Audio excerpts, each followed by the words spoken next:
Welcome back. Okay, today's lecture will be History Begins at Sumer. Why does history begin at Sumer? Well, according to a famous book by a scholar named Samuel Noah Kramer, Sumeria, that is to say, the region of Lower Mesopotamia, was associated with a series of famous firsts in history. The Sumerians were the first people to invent writing. They were the first people to develop full-fledged cities. They were the first people to develop an epic literature. And they were also the first people to invent beer and prostitution, as we will talk about next week. But really the most important reasons why history begins at Sumer are because the Sumerians are the first to invent writing, and they are the first to develop full-fledged cities. And that, along with Sumerian religion, will be the focus of today's lecture. So first of all, some basics on the geography. Mesopotamia means the land between the rivers, the Tigris and Euphrates River, and we refer to this region as the so-called Fertile Crescent. Despite the fact that this is a very harsh climate with temperatures reaching 120 degrees in the summer, when this region is properly irrigated, it can be a very fertile agricultural land. There will be three people who come to power in this region. Okay, so as we said, it is the Sumerians who first invent civilization. Sumer. Sumer is the region of Lower Mesopotamia, and it is here that cities first develop. The first cities are called, for instance, Uruk, Eridu, and Lagash. And Uruk is particularly important, one of these early cities, and it's for this reason that we call this earliest period of history the Uruk period. For now, please, all you need to do is write down the dates here associated with the Uruk period, 3500 to 2800 BCE. The rest of this we will be talking about next time. So again, the Uruk period is the period in which urbanization, writing, and the creation of a religion first occurs in Sumeria. Okay, so to be perfectly clear about everything, what we're talking about today, the development of writing, the invention of a religion, the basics of a culture and civilization, all of this is invented by the Sumerians here in Sumeria. But after the Sumerians have their time in the sun, they will be conquered by outsiders, by people from Akkad here and Babylonia in Upper Mesopotamia. But when the Akkadians and Babylonians conquer them, they will take over, they will copy the Sumerian civilization, the Sumerian style of writing, the Sumerian religion. Okay? So even though the Sumerians will be conquered, their conquerors will essentially take over their basic culture. The Sumerians called themselves the black-haired people, and their language was not and is not related to any known language group today. It's somewhat of a mystery. By contrast, the Akkadians and the Babylonians both spoke dialects that are in the Semitic language group. So their language is related to modern-day Hebrew and Arabic. Okay, so again, civilization is first born in Sumer around 3500 BCE. That's the beginning of the Uruk period. But it occurred, that is to say, civilization developed almost at the same time in Egypt. Now, if you ask an Egyptologist, that is to say someone who studies Egypt, they will insist that it occurred first in Egypt. But in fact, it does occur a little bit earlier in Mesopotamia. As we will see today in detail, much of the Mesopotamian culture and worldview, in case you're not familiar with that term, just simply means how we look at the world, our basic beliefs. The Mesopotamian worldview is very pessimistic. It's not the most positive way of looking at the world, and this is largely because the Mesopotamian climate and the way that the rivers flood violent and unpredictably in April and June is very harsh. Whereas the climate in Egypt, the way that the Nile floods predictably gave way to a much more optimistic worldview, a more easily manageable system. Okay, so the Sumerians, the Akkadians, and the Babylonians, the three basic groups. All right, now let's begin to look at the basic political organization in the Uruk period. To make things absolutely clear, in the Uruk period, we are dealing with city-states. We are not talking about an empire or anything larger than that. That only occurs later under the Akkadians and later the Babylonians. Perhaps you've heard of Hammurabi. We'll talk about him next time. But in this early Uruk period, the cities are ruled by priest kings. Each city-state had its own patron god, who was regarded as the actual owner of the city, the fields, the temples, the lands, the animals, and actually the human inhabitants. Everything was thought to belong to a particular god. Okay. Now, ruling in the place of that god, as a sort of steward for the gods, or a go-between between humans and the gods, was a priest king, or a temple overseer, who was responsible for leading the people and worshiping the gods, and who spoke to the other gods on the behalf. Now, we call this model of political organization theocratic socialism, okay? So a theocracy is a government in which a priest rules in the name of a god, but is not a god himself. This is something important to emphasize. While the human ruler is often endowed with godlike qualities, the human ruler in Sumeria is not looked at as a god himself, okay? He is not a pharaoh. He is not actually a god. However, he is close to the gods. He is an intermediary between the humans and the gods. Okay, so we sometimes talk about divine ownership. There was actually no private property, per se, in this earliest civilization. It was sort of a planned socialist society administered from the temple. So that is to say, when I said everything literally belonged to the god, by that I mean that everything literally was administered by the priest king. All of the lands, the animals, the peoples was thought to belong to the god, but in reality it belonged to and was administered by the god's steward on earth, the priest king. Okay, so in this model, again, everything was literally thought to belong to the gods, but in reality it belonged to their human rulers on earth, the priest kings.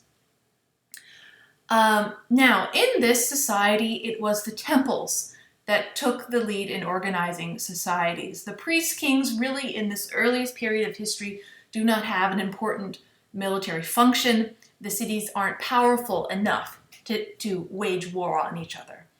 It's only later in the next period that we see warfare becoming more important. A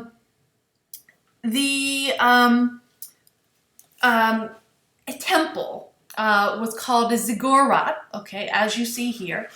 And ziggurat was the name of this architectural form, this idea of a staircase, this step-like form between the humans and the gods. And that really mirrored the role of the priest king. The priest king was the go-between between the humans and the gods, who led the people in worship.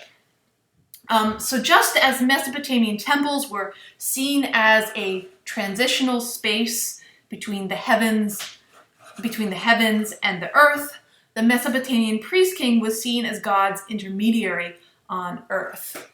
What I think is interesting in this period is the interweaving of the human and divine qualities.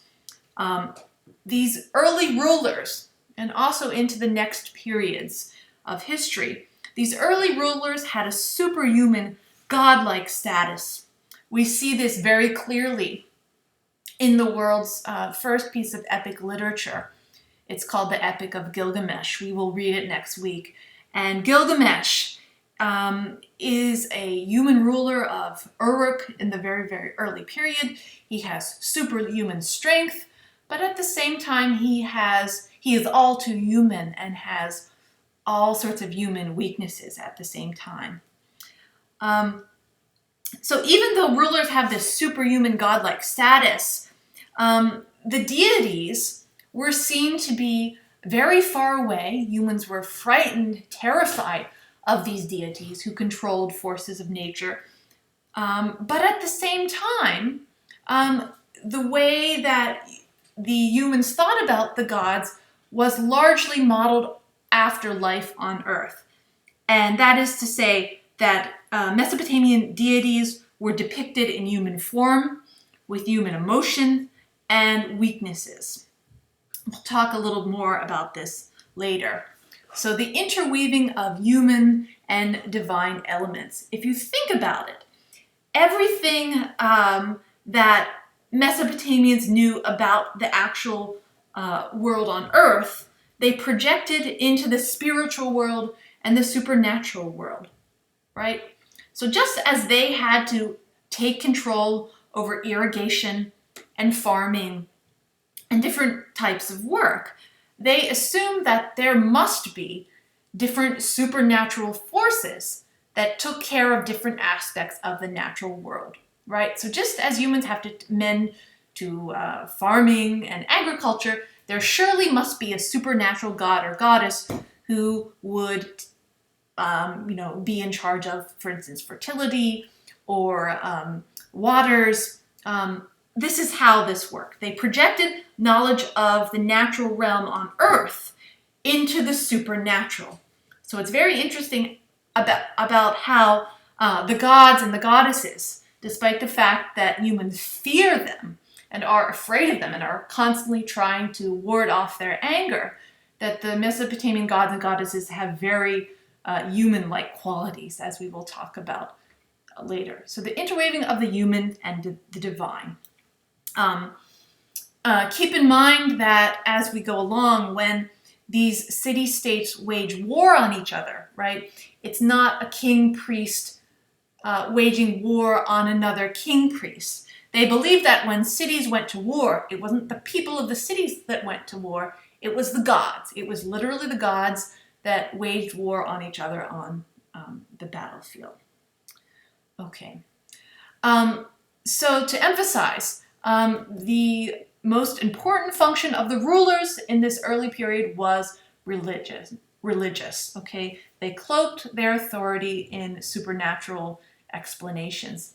And basically, everything in society was organized by the temple leaders, by the priest kings.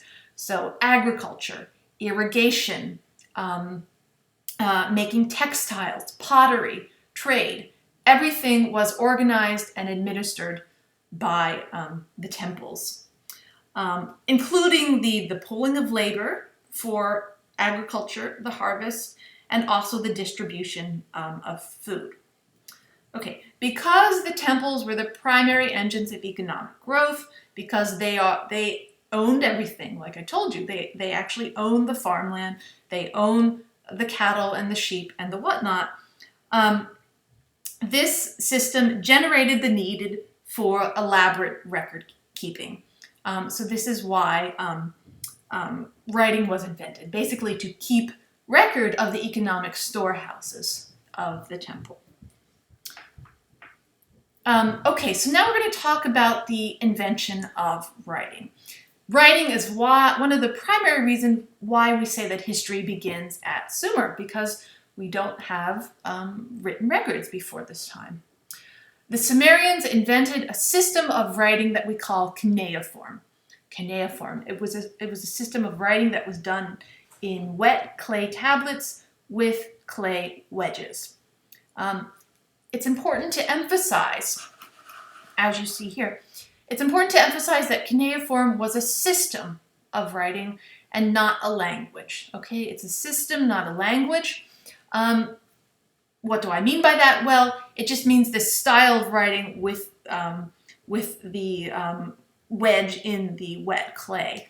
It could be written in different languages like Sumerian or Akkadian or Babylonian. It's the style of writing, not the actual language. Writing is something that actually emerged over a much longer period of time. It didn't develop all at once. Let's look at how the development of writing occurred before the Uruk period. What were the longer term trends? So the first step in the development of writing occurred as early as 8000 BCE, after and during the Neolithic Revolution. So if you would, I would recommend sort of writing down this timeline in your notebook. The first step in the development of writing was the use of what you see here. And these were simply clay tokens. Clay tokens were used as early as 8000 BCE to store and transmit economic data. Each token had a specific meaning. Okay, so what you see here, this token symbolized a sheep. This token symbolized a jar of oil. This one, grain. So basically, although it was simple, although it was primitive, this was a breakthrough that allowed for nonverbal communication to store economic information. So in other words, if a particular temple had a certain number of sheep in its pastures, then they could, their accountants could keep track of that through these clay tokens. So that occurs here in the Neolithic Revolution. At the same time, maybe 6000 BCE here, we have the use of the so-called cylinder seals. So basically you have it imaged, engraved in reverse, which could be rolled over wet clay and make an imprint of something in it. Basically, the cylinder seals are also viewed as an important step in the development of writing because they were used to designate ownership, keep inventories, or even legalize documents. What you see here, this is probably depicting a textile workshop of a particular temple. So it was a way of sort of putting a seal on something, just as you might put a seal on an envelope. The real breakthrough, I think, that occurs in the development of writing was around the beginning of the Uruk period, around 3500 BCE, when we begin to take the step of simplifying these three-dimensional tokens, right, which are about the size of an eraser or something. We're beginning to simplify these three-dimensional tokens into two-dimensional symbols. Now, originally, the clay tokens were stored in cylinder jars, so sort of like the canisters that you might have in these kitchens. It was a way that the accountants kept track of the things in the warehouses, in the storehouses of the temples. So you might have all of your, sort of sheep tokens organized in one canister, in one jar. Around the time of the Uruk period, they began using, instead of the cylinder jars, clay envelopes. And the real breakthrough was when the accountants discovered that instead of actually filling the envelope with, for instance, 33 sheep tokens, as they did, they could simplify the process by making tally marks on the outside of the envelope of for instance, 33 with tally marks, and then the symbol for the sheep. So this was a crucial transition. Instead of actually having 33 animal tokens on inside the envelope, they're writing on the outside 33 with tally marks and putting the symbol, in this case, of the sheep. So basically, with the clay envelopes, we're simplifying 3D tokens into 2-dimensional signs. The next step in this was to simply omit the envelope altogether and any use of tokens, and simply having the envelopes evolving into the clay tablets that you see here. It's during the period from 2900 to 2600 BCE that we have a full-fledged writing system developing, the cuneiform system. It's originally used for record keeping. As I told you, it was invented by accountants of the temples. And it took a period of transition for it to fully develop. Originally, cuneiform was expressed as pictographs. So, pictures actually representing the object that we're talking about. But gradually, these are simplified into phonetic signs. So instead of drawing the objects, it's describing the sound. So by the time we have a full-fledged writing system, there are about 2,000 such characters, like you see here, necessary to memorize. And the symbols became increasingly abstracted. Also, you will notice in the system, you will see that as the system is becoming abstracted, that it looks like the symbols are being turned on their side. And that's because in the process of the development of the system, originally the scribes wrote from top to bottom, but they discovered that it was easier to write from left to right. Now, again, the cuneiform is a system of writing. It's not a language. And the Sumerians, although they are the first to invent it, the cuneiform system will be used by the Akkadians and the Babylonians as well. Okay. I should mention at the same time that writing is coming into being as a fully fleshed out literary language, we also have the development of maybe 2600 BCE of temple schools. Temple schools were administered by the temples, and they were schools where writing was taught. These were not universities. There was very little to no sense of learning for learning's sake. These were schools where writing was taught as a professional activity. They involved a lot of sort of rote memorization, very strict discipline and caning, where scribes in training learned writing from sunup to sunset. The school was not free, it was not universal, it was not compulsory. It was for a very, specialized segment of the population that wanted to basically become scribes or accountants for the temples. Reading, writing was a very specialized activity. Only perhaps 5% of the population could actually write, although much more of the population would have been able to read it. So reading and writing are separate skills. Okay. It's important to note also the symbols that come into being by the end of this process are phonetic symbols.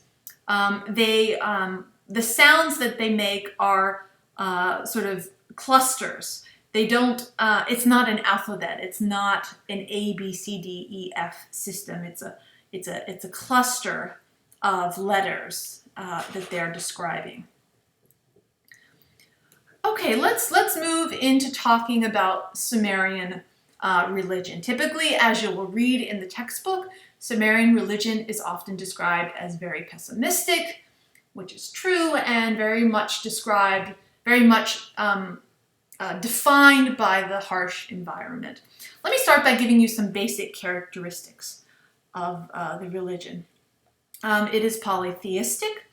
There are many gods. There are innumerable gods, many gods.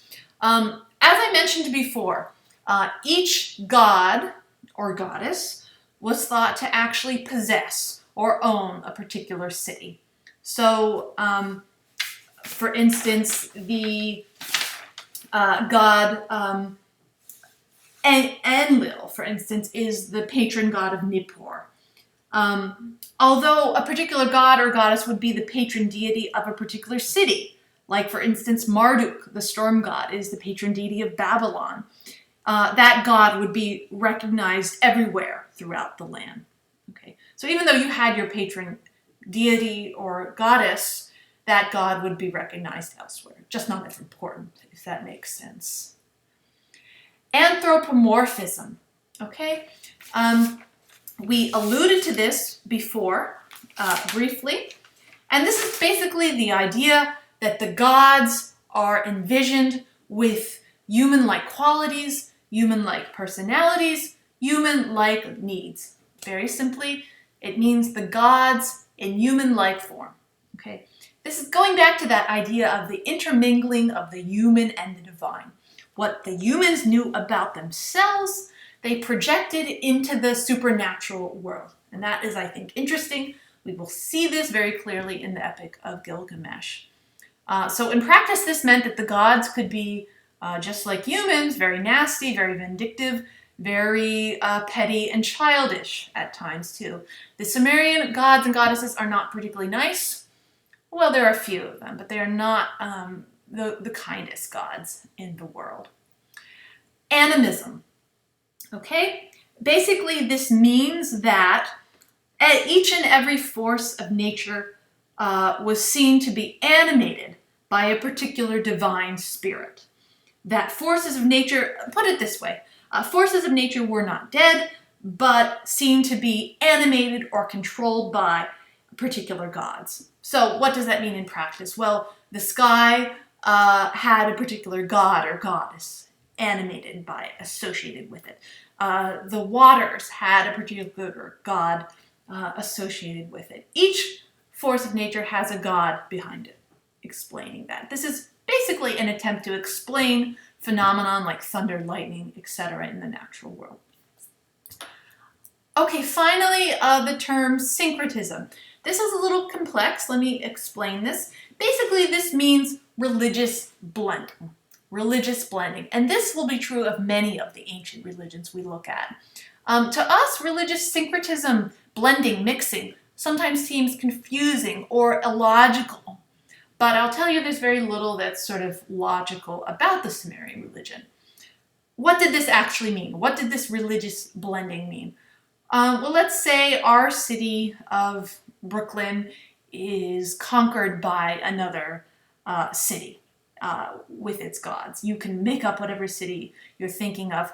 If our city were conquered by the gods of another city, and remember, it's not the city-states that are waging war, it's actually the gods of the city-state that are actually waging that war.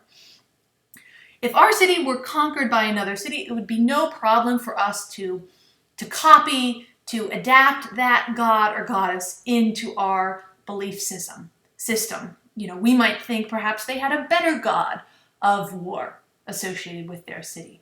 They might have a better god or goddess of fertility associated with their pantheon. So again, it means religious mixing, blending. It's no problem for us to add another god or goddess into our pantheon. It doesn't matter if the gods have overlapping functions. That's frankly all okay. Another way in which syncretism worked, okay? As I told you, in theory, all the gods had their specific function over a particular aspect of nature. You have a god of thunder, you have a god of the waters, you have a goddess of fertility. Each god has their function. But in practice, in actual real life, the gods of particular cities tended to usurp the functions of other gods. This was confusing. This seemed illogical. So what did that mean? Well, it might mean that even if the patron god of your city was associated with, for instance, fertility, you might pray to that goddess for another function, even though that she didn't officially have control over that. Again, to us, this mixing of functions seems confusing or illogical, but the Sumerians, it seemed to make sense. Another aspect of syncretism, I'll give you examples of this later. Another aspect of syncretism is that as different city-states become important politically, and conquer other city-states, their god or goddess will become more important in the mythology. Okay, so for instance, gods who originally play a minor role in the creation story, after their city-state becomes important politically, as you might imagine, they are elevated to play a more important role in the Sumerian myths. Okay. All right. Let's look at the creation myth. How did the Sumerians explain the creation of the world and the creation of humans? By the way, you will read this creation myth this week, and you will be discussing it as part of the course. The creation myth is called When on High, Enuma Elish. And I think, like I said, this theme of the intermingling, the interweaving of the human and divine, we see played out here. A major event every year for the Sumerians was dealing with the flooding of the rivers in April and June. And I think what we see here is this played out on a divine scale in the way they understood the creation of the gods, this controlling of the waters. So let's look at it. Sumerians believed that in the beginning, the universe consisted of an undifferentiated watery muck. Basically, you have this chaotic watery mass, the primordial waters. From this emerged two elements, a male element called Apsu, who was associated with fresh waters, and Tiamat, a female element associated with salt water. From these two primordial gods and goddess, all other gods were born. Most importantly, a father god and a mother goddess, An and Ki. Ki was thought to be the mother goddess whose milk nourished all the kings of Sumer, so they believed. Now, An and Ki are very important. They are sort of the mother and father of all the other gods, and they give birth to the so-called seven gods who form an assembly. So what happens is that An and Ki give birth to these other gods, and basically these younger gods decide they don't like Apsu and Tiamat, and they want to challenge their power. They want to stage this coup and overthrow the old fogies, so to speak. But Apsu and Tiamat are clever. They gain wind of the plan, and they try to stop it, but in vain. The clever Enki, or E, his name is also Ea, defeats his grandfather Apsu, defeats him and slays him in an epic struggle, and on the mound of his body, he creates earth. And Enki's son, Marduk, kills the female god, the primordial goddess, Tiamat. Basically, it's pretty ugly. Marduk rips open her belly, and out of that creates the sky. Now, where do humans come in? Well, basically, the gods, after creating earth and sky, out of this originally chaotic mess, decide that why not create humans to do the work of earth? Let me clarify. Originally, the Sumerians believed that the gods did the work of humans. Like I told you, the Sumerians projected what they knew about their own world into the supernatural realm.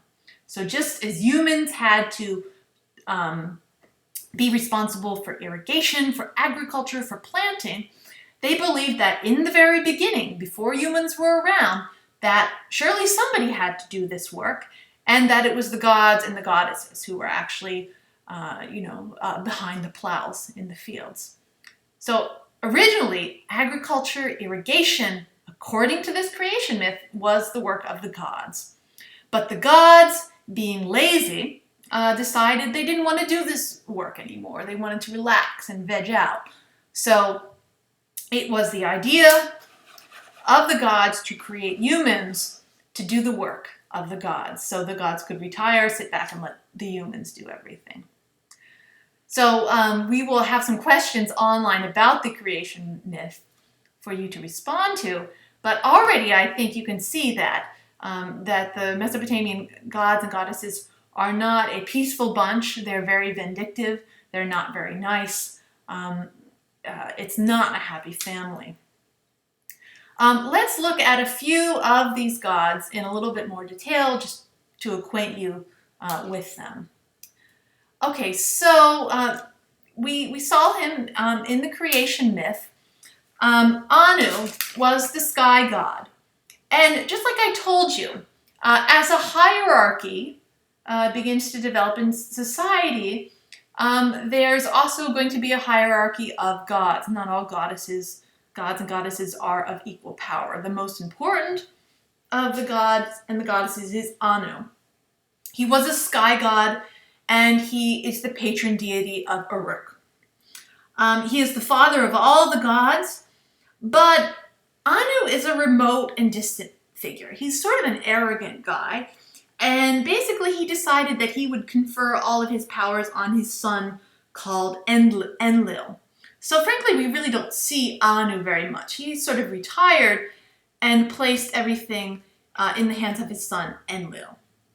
Anu, however, was associated with the highest part of the sky, the very high part of the sky, and the sound of thunder. Enlil was Anu's son. Enlil was associated with the city of Nippur, and Enlil played a very important role. He was the king of the gods and the king of the assembly. The Sumerians believed that the gods actually had an assembly, and this, I think, should give you some important clues about what life on Earth was like, I hope. So just as the gods had an assembly, that meant that we think that, we know that in this early period that the priest king, and eventually just the king, would have to listen to an assembly of elders. Okay, so we'll talk about this later, but we do know that just like the gods had an assembly, that there would be a sort of a primitive democracy, a primitive democratic assembly that would be advising the gods. So anyway, Enlil was the king of the assembly of the gods. The assembly of the gods, voted to on decisions regarding life on Earth. Enlil is typically portrayed as a cranky guy because he was responsible for carrying out the orders of the assembly, and he typically gets a bad rap. Although he can sometimes be portrayed as a friendly, paternal father figure who brought abundance to Earth, he's most usually portrayed as a violent storm god. And like I told you, he has the duty of carrying out what the other gods decreed. Most often, he has a tumultuous, a rocky relationship with his worshippers, and he's usually in a bad mood and cranky and impatient. Humans particularly liked this god, Enki or E. Enki was also a son of An and Enlil's younger brother. Enki was associated with many good things. He is the god of water, the god of wisdom, the god of irrigation and agriculture and craft. So sort of very productive good things. Water brings agriculture and prosperity. Enki has a very close relationship with humans and takes a special interest in human affairs. He's always intervening on behalf of the humans and sort of thwarting the plans, sometimes wrathful, of Enlil. Should mention to you his patron city. Eridu was one of the earliest cities, and it was a city that was reclaimed from the marsh through irrigation. Also a part of this assembly, definitely the most important female goddess, was Inanna, or Ishtar, as she's known in her Babylonian name. Inanna is the goddess of love and war. She tended to be loved or hated by her human worshippers. She was a daughter of Enlil as well. She's very clever. but she's fickle, emotional, and she had many lovers, but she never settled down and married. Now, actually, let me tell you a story about Inanna because it's important to a custom that develops in Sumerian culture. Ishtar decided she would take a lover, a man named Dumuzi, who was the mortal ruler of Uruk in the early period. So she took Dumuzi, the ruler of Uruk, as her lover, but the marriage doesn't get on well, basically because he didn't treat her as a goddess as she wanted. And as a punishment, she sent Dumuzi to the underworld during the fall and winter. But Ishtar, as I told you, being fickle, being emotional, changing her mind, she decided that she missed her lover and would bring him back. So every spring, this would happen, and this supposedly happened every year. Every fall, she would send him away as punishment, and every spring, she would bring him back. And this gave birth to a very important fertility ritual. Spring marking the return of fertility. And basically every temple of Inanna or Ishtar would reenact this fertility ritual. Attached to every temple were priestesses of Ishtar. And the high priestesses of Ishtar were very high status, high class women who were symbolically and ceremoniously married to the human rulers of the city, and they did this to maintain the fertility ritual of Inanna and her mortal husband. So they believed that by reenacting this symbolic marriage of Inanna and Dumuzi, that would ensure for the return of fertility each and every year and season. In reality, what we call this, what this was the basis for, was temple prostitution. Now, the symbolic ceremonial marriage between the high priestess of Ishtar and the human mortal ruler, we believe, was largely symbolic.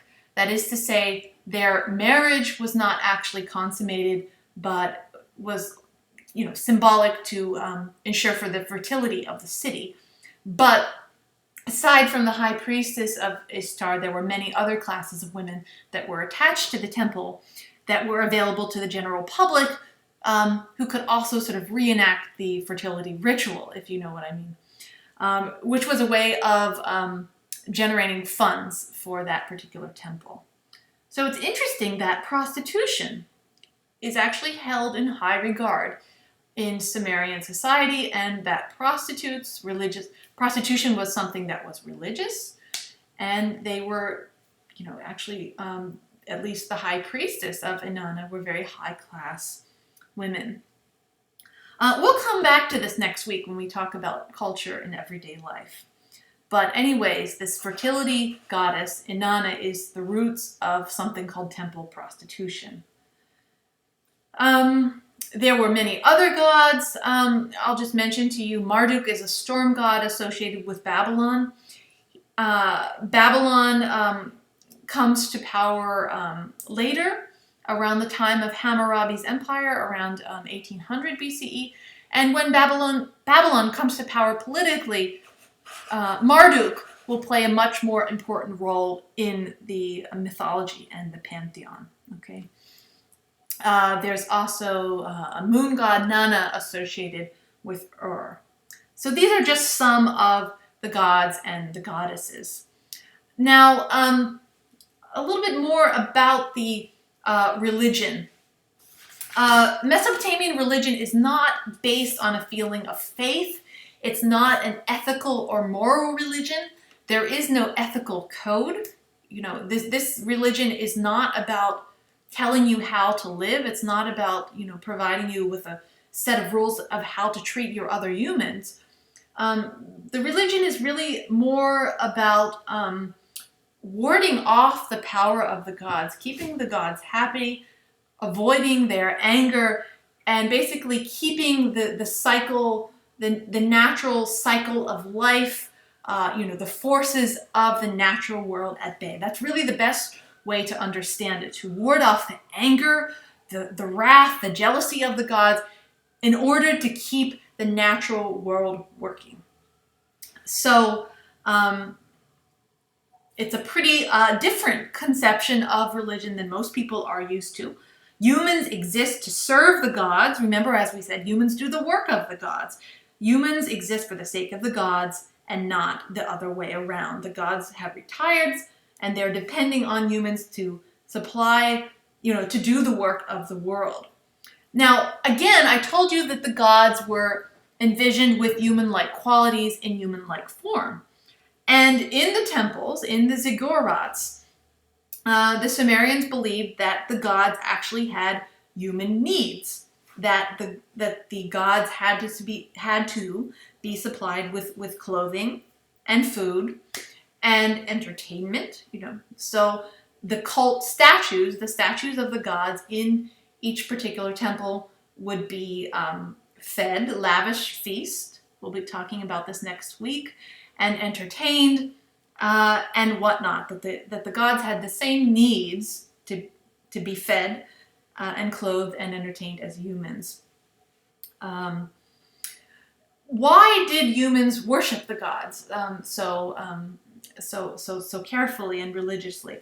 Well, it was not for promise of eternal life in another world. The Mesopotamians only had vague and gloomy notions of an afterlife. They called the afterlife the land of no return. And at best, it was a dismal version of life on this earth. Frankly, they really didn't think about the afterlife much. It's not the focus of their religion. If they did think about it, it was sort of a miserable place. It is not what they're about. The aim of the religion was basically material rewards on this earth. Sumerian religion was very much a quid pro quo religion.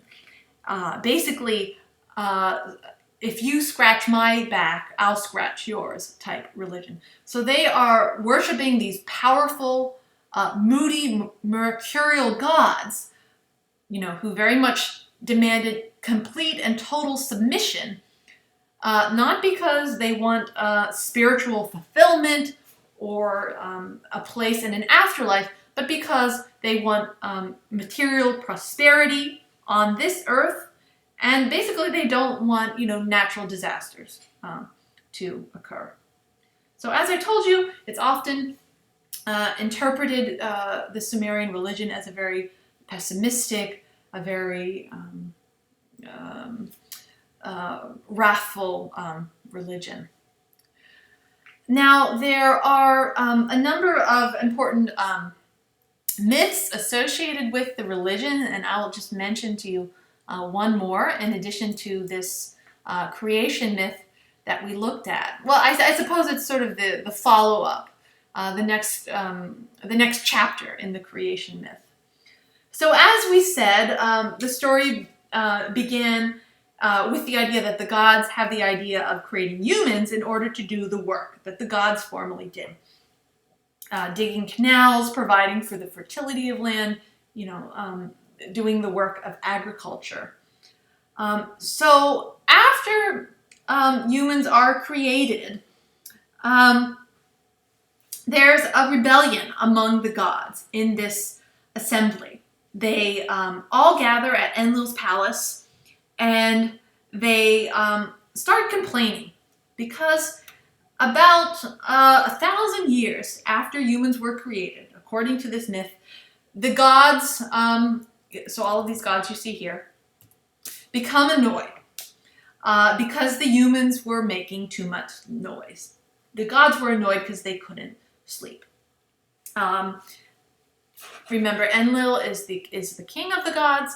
Enlil is in one of his particularly cranky moods, And he decided that, you know what, this was a bad idea, creating humans in the first place. Let's kill them all off. So his idea was to kill off all the humans by creating an epic plague to kill off all of humanity. So the gods decree this at their assembly. They send a plague onto Earth to try to kill them all off so they could have some peace and quiet and sleep. But the hero for the humans was Enki, of course. Enki told humans about it, well, secretly, and sort of gave them clues of how to survive. So the plague didn't work. Enlil has to resort to something else, a famine. He launches an epic 7-year famine on the people of crop failure. But it also didn't work because Enki, again, secretly gave humans clues that the famine were coming, told them to store up food. So the plague fails, the famine fails. Finally, right by now, Enlil is quite angry. He orders Enki, don't intervene this time, I'm gonna kill off the humans. And he has a solution to kill up all the humans. It will be an epic flood to basically flood out the earth. Of course, Enki, being resourceful and the favorite god of the humans, once again intervenes with a human figure called Utanapishtim. That's Utanapishtim, Utanapishtim. We'll see Utanapishtim also in the Gilgamesh epic. He sort of secretly, stealthily warns Utanapishtim about the flood. He doesn't face him directly because he was forbidden from this by Enlil. He goes outside his house and raps on the wall and says this message: flee house, build boat, forsake possessions, and save life. So he gives this human man, Utanapishtim, this cryptic message that he has to build a boat and survive the epic flood. Well, Utanapishtim does. He builds a large boat, collected some animals, takes his family with him. I think it's a story that may sound familiar to many of us, in fact. There are many such flood stories. But this is the Mesopotamian flood myth. Insofar that we know that this flood actually happened, we date the flood myth to 3200 BCE.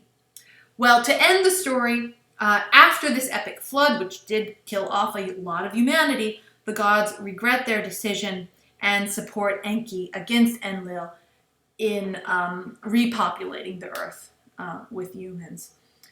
We do know the Hebrews knew this story. We do know that the Hebrews would have been aware of this story, and this is something for you to think about, the similarities of this with other flood myths and history.